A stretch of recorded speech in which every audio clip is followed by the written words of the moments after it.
So I've been talking about the wheel strategy, which is the strategy I use when I sell options. And there's two parts. There's the cash secure put and the covered call part.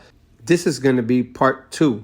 Now, in this example, we start the covered call. This is part 2 of the explanation of the wheel strategy. Go check out part 1, which is the cash secure put. This is part 2. So now you own the shares. You just purchased them. You have 100 shares. You purchased at $90, for example. In this case, we're going to use $100. Let's say you bought them for $100, right? And I'm going to pick the same 30-day expiration. This time I'm going to pick a strike price of $110. And the premium is $2.50. Now, that is a typo. It says $250 times 100 shares is $50. That should say $250. You can ignore that. So now there's two things that can happen here, right? You bought the stocks at $100 and you got a strike price of $110. If the price of the stock at expiration is under $110, then you keep the $250 premium, you keep your 100 shares, and you repeat the process.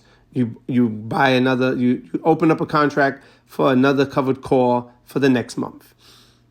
Now, if the price of the share of the stock is $110 or more, then you end up selling your stocks. You will sell 100 shares at $110. That would be $10 profit per share. So that's $10 times 100 shares, which is $1,000. Plus, you also get to keep the premium of the $250. So you just made $1,250 in 30 days in this example. Now, all examples look this great, right? Some of the premium prices change all the time, and it also depends on the stock that you're trading.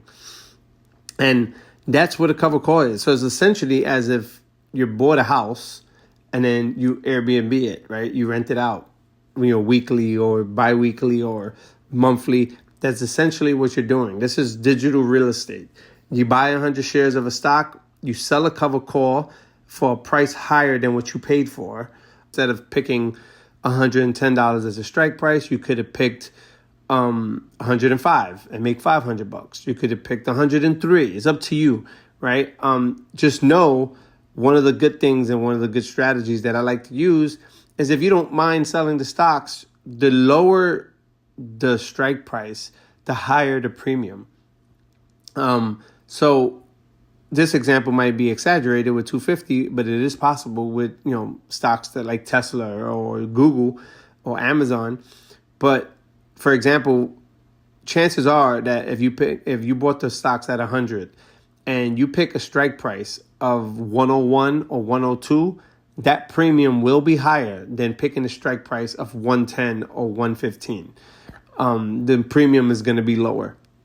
So the closer you are to the price of the stock, the higher the premium because the risk is higher. And that's the covered call option. That's part 2 of the wheel strategy. And then once you sell these shares, you go back to part 1 and do the cash secure put again. And that's why it's called the wheel.